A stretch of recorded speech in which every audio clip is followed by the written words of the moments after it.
Young hero Siddhu Jonnalagadda, Anupama Parameswaran హీరోయిన్లుగా నటించిన latest movie Tillu square. ఈ మూవీ రిలీజ్ అయి 3 వారాలు కావస్తున్నా ఇప్పటికీ క్రేజ్ మాత్రం తగ్గట్లేదు.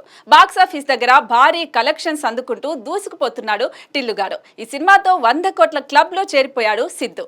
మార్చి 29న విడుదలైన టిల్లు స్క్వేర్ 125 కోట్లకు పైగా గ్రాస్ వసూలు చేసింది. ఇక థియేటర్లో డీజే మోత మోగించిన టిల్లుగాడు ఇప్పుడు ఓటీటీలో రచ్చ చేయడానికి వచ్చేస్తున్నాడు. లేటెస్ట్ గా ఈ సినిమా ఓటీటీ డేట్ ను అఫీషియల్ గా అనౌన్స్ చేశారు.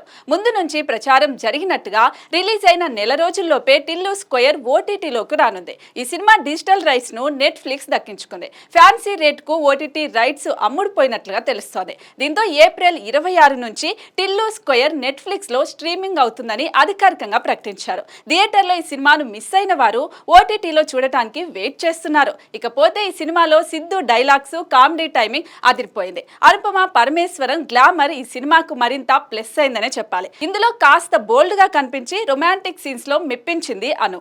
ఈ సినిమాకు మల్లిక్ రామ్ దర్శకత్వం వహించగా నేహా శెట్టి గెస్ట్ రోల్లో కనిపించింది. అన్నట్టు ఈ సినిమాకు థర్డ్ పార్ట్ కూడా ఉంటుందట. దానికి టిల్లు క్యూబ్ అనే టైటిల్ ని కూడా ఫిక్స్ చేశారు. మరి ఓటీటీలో టిల్లుగాడు ఎలాంటి రెస్పాన్స్ అందుకుంటాడో చూడాలి.